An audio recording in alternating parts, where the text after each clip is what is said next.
You've had a long day of intense discussions, and I do not know how much I'll be able to add to what you've already heard. We had a great presentation just now by Bank, talking about countering violent extremism online and all the issues which arise around it. So I think what I'm going to do is I'm going to stir the pot a little, maybe drive at the whole issue from the wrong side of the road. You all know that barely 2 weeks ago, I think 21st July, the rest of the world was commemorating, and I think Meng alluded to something like that. The rest of the world was commemorating the 50th anniversary of the moon landing.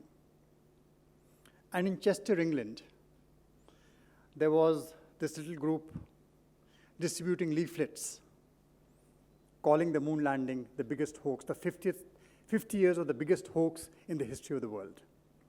Now, this was the Flat Earth community of Chester, and they even have a website, which is chesterflatearthers.com.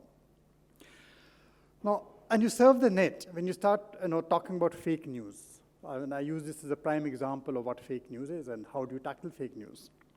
Now, surf the net and you find this very thriving community of flat earthers, and their tribe is flourishing on YouTube and Facebook. It grows day by day. So let's start to learn some lessons from some of the things we see much closer in the world around us, and what kind of conclusions do we reach? Now, how do you tackle this kind of a thing? Now, the problem is flat earthers have always existed. Galileo was branded a heretic by no less than the Catholic Church. Flat earthers have always been there.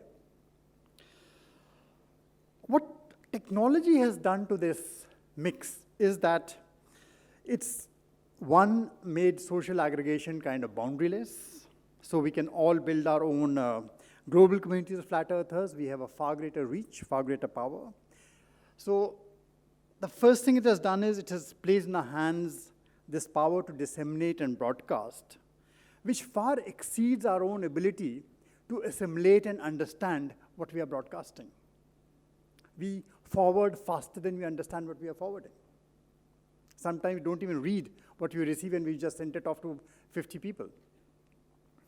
And second, what it has done, it has amplified the power of anonymity. And what does anonymity do? As a Joker says in The Dark Knight, give a man a mask and he becomes his true self. It brings out the worst in each and every one of us. Everything is off, the gloves are off. So you get armies of trolls banding together in tribal solidarity and competing like gladiators to prove who can be the bloodiest. And that is what you start seeing on social media. So we find ourselves in a connected world which, instead of attenuating tribalism, actually accentuates tribalism. And the very fact of diversity, the very fact of differences between us, becomes a reason to divide and create ever closer groups. Now, after the El Paso shooting, the messaging platform 8chan is back in the news. The same platform was used by Brenton Tarrant, that is the Christchurch shooter. He also used 8chan to start posting his messages, and immediately there were calls at that time, there were calls again to take down 8chan. But actually the platform hardly matters. 8chan itself was a spin-off from 4chan, people protesting the kind of censorship which 4chan was instituting, launched another platform called 8chan, and you will have many more like that. The point is that post 9/11, both acts of war and acts of terror are designed for the small screen. They're designed as video games. Not to forget the shock and awe of video games which you practice every day. They also have a lot of shock and awe. That is how they prosper. And terror attacks are crafted like rock concerts. That is what they are. No, they need arc lights, they need a stage, they need a context, they need a backdrop, a milieu, and above all, they need an audience. The Christchurch attack was constructed by the shooter to targeting particular groups, particular subcultures on the net, so that it could ride the storm of hashtags. And the idea being that Brenton Tarrant's message had to get across to as many people as possible. So first of all, the plan is announced on 8chan. There's a link announced on 8chan, going to his manifesto, going to his Facebook page, saying this can be seen. And half an hour, the actual show begins. And it opens very cynically, like any good YouTube video, with a commercial. The shooter gives a call to subscribe to PewDiePie. Now, PewDiePie, the only merit of PewDiePie was that, yes, he's a famous Swedish comedian and video game player. The point is he has 90 million followers. So this is the power of tagging. He's using the power of tagging, so just in case PewDiePie were to deny the attack or were to condemn the attack, Brenton Tarrant's message at least has the potential of reaching 90 million of his followers. The live stream commences, and in spite of all the AI-powered, proactive detection technologies available with the platforms, it actually continues for 17 minutes before it can be taken off. And even after it is taken off, you get the same footage played repeatedly on YouTube, on Twitter, on Reddit, and Facebook later admits that within the first 24 hours, it took down, now look at the number, it took down 1.5 million copies of that video. Now that is how viral it had become, that is how it was spreading. But my point is, why blame the internet? Why blame the social media platforms? Snippets of the same were being picked up by TRP-hungry mainstream media at the same time and being played. So let us get real. For all the raving and ranting by politicians against media platforms, the specific platform today no longer matters. What matters is something else. As I said, Tarrant wanted to reach out with his manifesto to many people. His anguish over what he said was the crisis of mass migration and sub-replacement fertility amongst the Europeans was leading to decimation of the European race. So he needed to stand up and protect the European race. And he wanted to protect it by inspiring people to launch copycat attacks by seeing his video and seeing his manifesto. But read the manifesto of the shooter. And you find that, like those of all other insurgents anywhere in the world, whether they be jihadists, whether they be the El Paso shooter, anyone, read the manifesto of any of these. There is no great original creative endeavor in that manifesto. It is not a great work of art. It is not saying anything which is very new. Everything in it, if you start reading that manifesto, is practically a cut and paste job taken from material already in the public domain. Stuff that has been appearing, feeding mainstream media and fringe groups in the society the killer was residing. It was very much there. And that is the larger context that we cannot afford to remove our eyes from. So the platforms, the medium is one thing. There is a much larger issue which is involved here.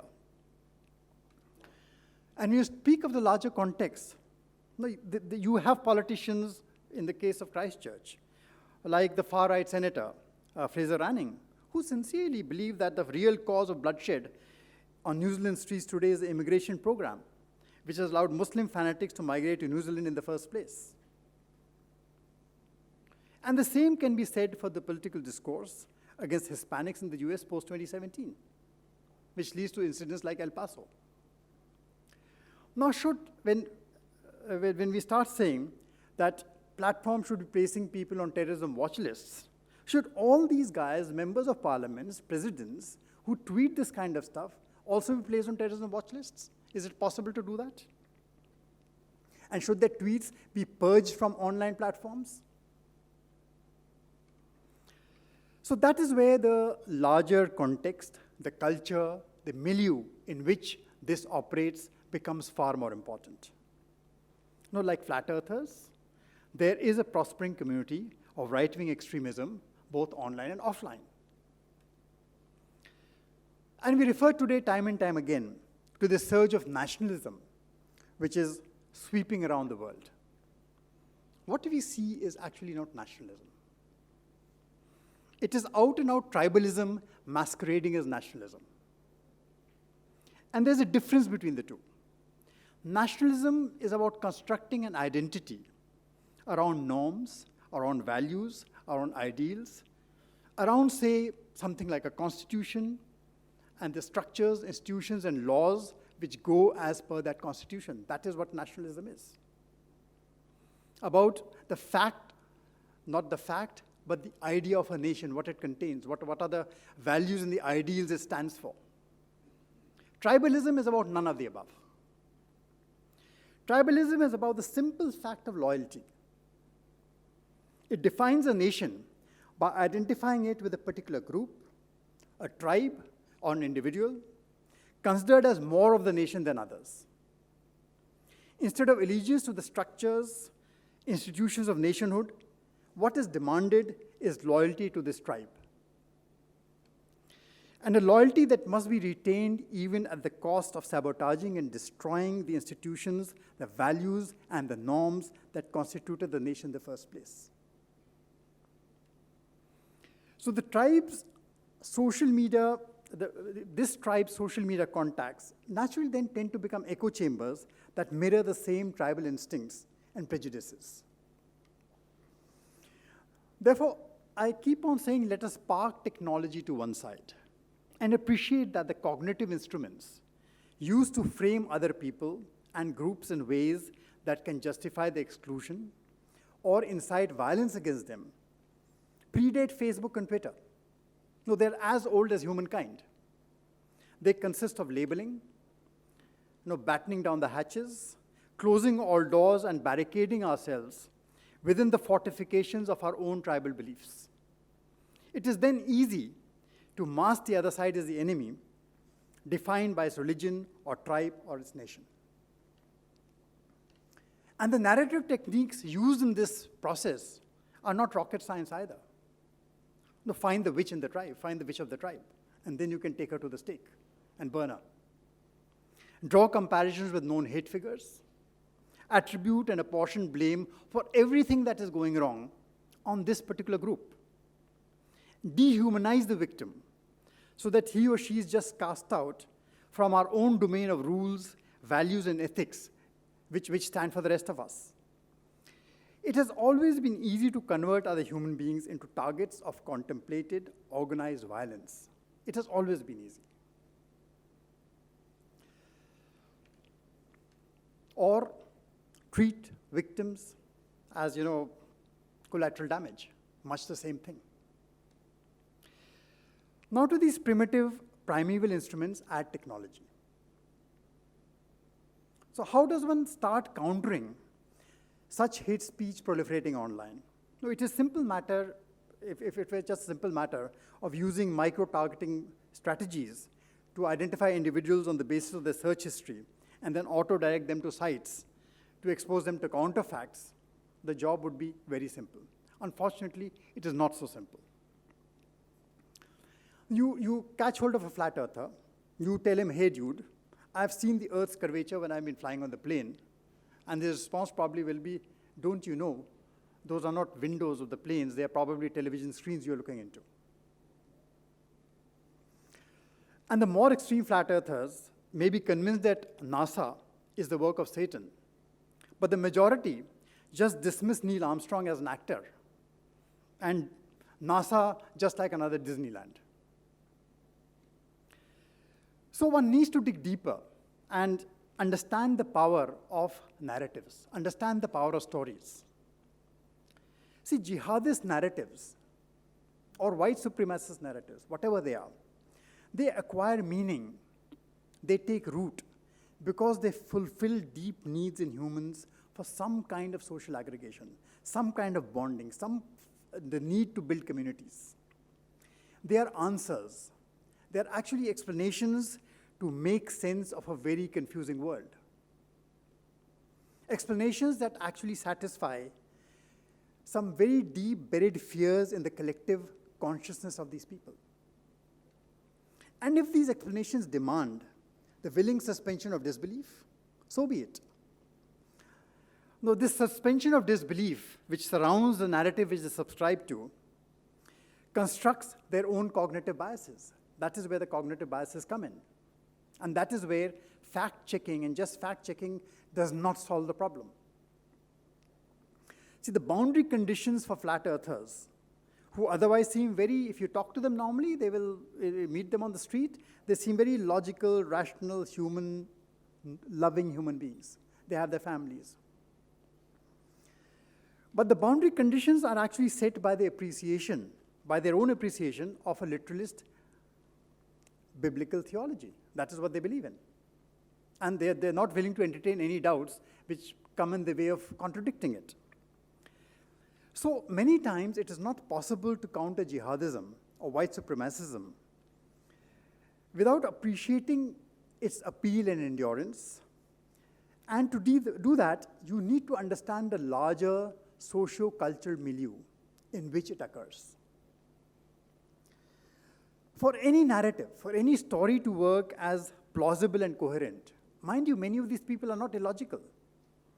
For any narrative to work as plausible and coherent, to be one that draws people, attracts them into its fold, attaches them, does not let them go, finds new adherents, it must tell a story that makes sense to the followers. It must make sense to that tribe, because that is how it sucks them in. So it is the cultural milieu available to a violent movement that nourishes and directs it. And this cultural milieu actually is far more important than the weapons, than the financing, and than the social media platforms they operate on. So counter-messaging on the assumption that terrorist texts or videos can be limited in their reach if fact-checker classifies them as false is a strategy, but I would classify it as a weak strategy. Remember, rumor is as old as social organization. The Psychology of Rumor was published in 1944 by Robert Knapp. And he describes it very well. He says, what is rumor? Rumor is something because they express and gratify deep-seated and sometimes inexpressible emotional needs of community. That is why they become viral. That is why they spread. They may be literally wrong. They may be factually incorrect. But they express, at the very least, even at a metaphoric level or at a symbolic level, a deeper perceptual truth about how communities view the world around them. Now, that is, their perceptions of the world around them are what is important. So effective counter strategies must not just target the facts, but rather the larger connection the lies and untruths have as explanations of events in the larger world. And that is precisely what lends extremist narratives their power in the first place. That is what makes their adherents believe in all kinds of fanciful conspiracy theories, some of them wild, but none as wilder as flat Earth. And therefore, when we start talking about countering violent extremism, depolarizing the social discourse is important. Creating an effective counterculture that seeks to assimilate the divisions and differences, does away with these labels, is more universalizing, does away with the kind of categories that insurgent ideologies try to create, that becomes extremely important. And that is precisely where Jacinda Ardern won the battle against terror, whereas the US response to 9/11 only ended up exacerbating the problem of global terrorism. Ardern's response shunned any anger or grandstanding. It chose a simple message of grief, empathy, and love. The focus was on values. The focus was on civilizations. The focus was on what keeps us together, how our civilization is superior, how it is greater, how our values are important.